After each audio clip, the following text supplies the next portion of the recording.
Mr. President, allow me in this very important debate related to the Charter and to the maintenance of international peace and security to convey a personal emotion I cannot hide before reading my statement.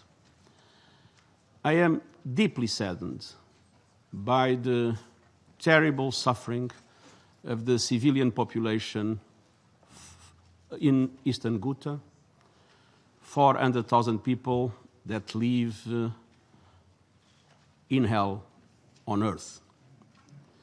I know that very important consultations are taking place in this Council, aiming at a cessation of hostilities during 1 month in Syria with a number of conditions. And of course, I fully support that effort. But I believe Eastern Ghouta cannot wait.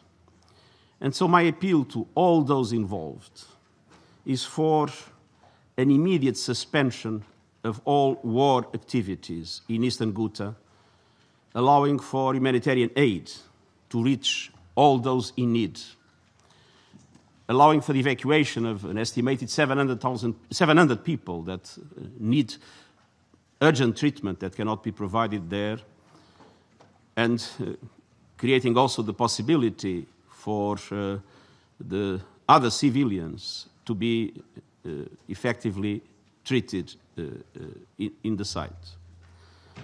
This is a human tragedy that is unfolding in front of our eyes, and I don't think we can let things go on happening in this horrendous way. Mr. President, I thank the government of Kuwait for organizing this briefing. I'd like to express my appreciation to Kuwait for hosting last week's conference on Iraq. I reiterate the call I made there for global solidarity with Iraq in the task of reconstruction. Let me also acknowledge that the liberation of Kuwait from the forces of Saddam Hussein took place 27 years ago this month. This anniversary of an undertaking in which the international community used the Charter to uphold the Charter is a fitting backdrop to today's discussion. Mr. President, the Charter of the United Nations has stood the test of time. Drafted following the utter collapse of international order, it helped to stitch the world back together. Drawn up as the full scope of the Holocaust was emerging, it is part of the global bulwark against international crimes today. But of course, the founders of our organization understood that recovering from the Second World War was not only a matter of preventing crimes. They placed people at the heart of the Charter and proclaimed that the true basis of peace was to be found in promoting respect for human rights and securing social progress and better standards of life in larger freedom for all. Today, the Charter's principles, non-use of force, peaceful settlement of disputes, non-intervention, cooperation, self-determination and the sovereign equality of member states remain the foundation of international relations. The values it proclaims, equal rights, non-discrimination, tolerance and good neighborliness, remain guideposts for global harmony. However, the challenges we face have evolved, the drivers of conflict have become more complex, new threats have emerged, and the consequences of instability now flow far beyond their source. Addressing the challenge of migration, as well as the threats of climate change and inequality, will test the Charter and our capacity to secure a better world for all.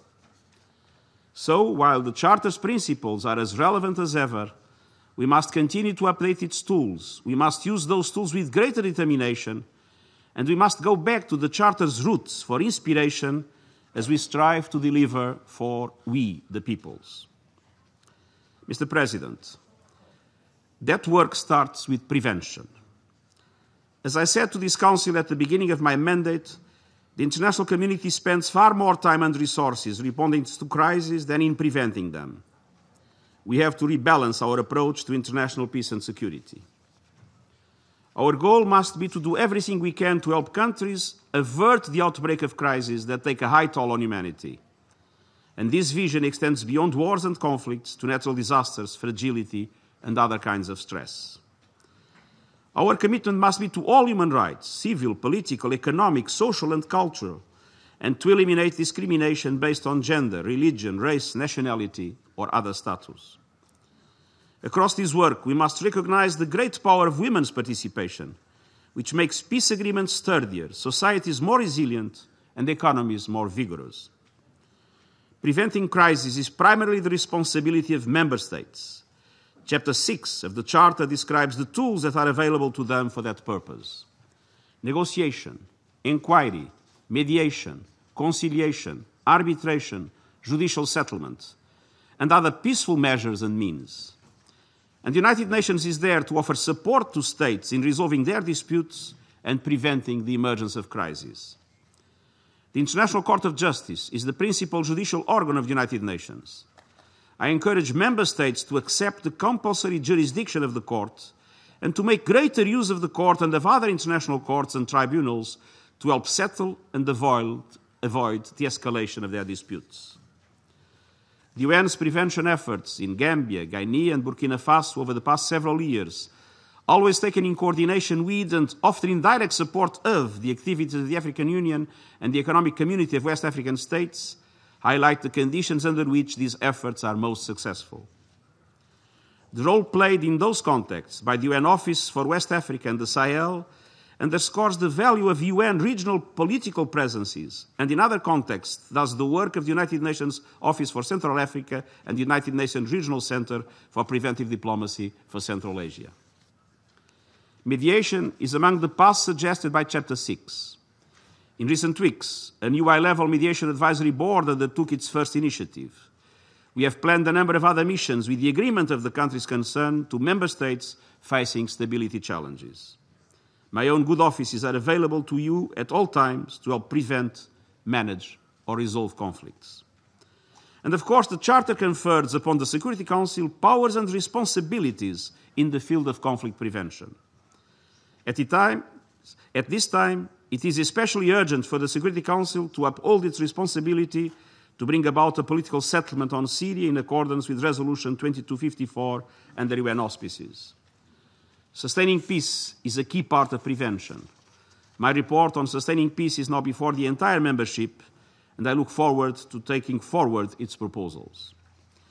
Prevention also depends crucially on advancing sustainable and inclusive development. The 2030 Agenda offers an integrated framework for addressing the economic and social drivers of conflict and for building stable societies, including through a focus on institutions and the rule of law.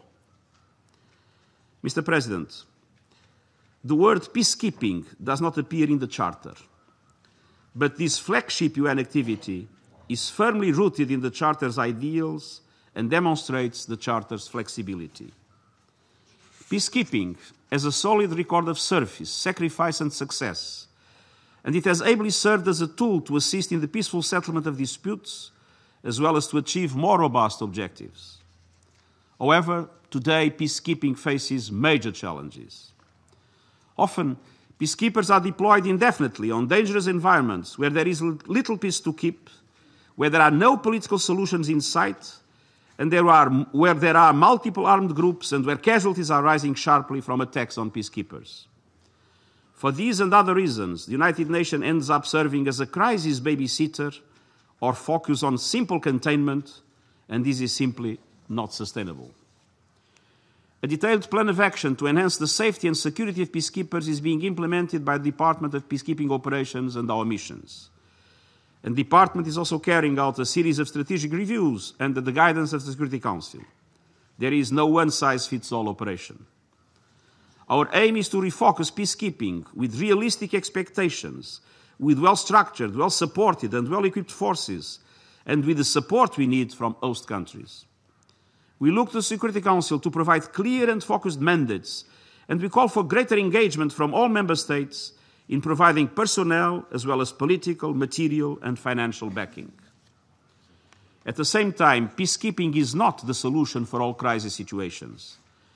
Different contexts may require other kinds of action, including peace enforcement and counter-terrorist operations undertaken by partner regional organizations or coalitions of member states.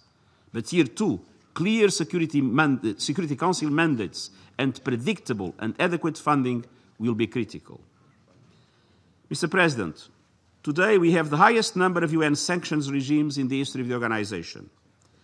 Simple implementation goes beyond member states. Greater attention may need to be paid to the private sector, in particular the financial industry. And we must be careful to avoid unintended consequences, including humanitarian ones. Mr. President, let me now turn from Chapters 6 and 7 to Chapter 8. Even before most regions had created regional or sub-regional organizations, the drafters of the Charter recognized the value of regional arrangements and agencies as a first resort for the pacific settlement of local disputes. Regional perspectives are critical in understanding challenges. Regional capacities are crucial for rapid deployment, and regional ownership is essential for solutions to take root. Among the most vital and dynamic of today's partnership is our work with the African Union. Our organizations have signed 2 new framework agreements on peace and security and on the alignment of the 2030 Agenda with Africa's Agenda 2063. I again call on the international community to ensure predictable and adequate financing for African forces operating in Somalia, the Sahel, and around Lake Chad. And we are also forging closer ties with the European Union and several other regional organizations. Mr. President, the purposes and principles of the Charter speak to today's challenges as firmly as they spoke to people who had just lived through the most horrible war the world has ever seen. The reforms in which we are all engaged, spanning peace and security, development and management, aim to make us more effective in fulfilling the Charter's vision. The Charter is our living template for serving we the peoples. The Secretariat stands ready to help Member States embrace the full spirit of the Charter and use it to its full potential across all pillars of our work. Thank you. أشكر الأمين العام على إحاطته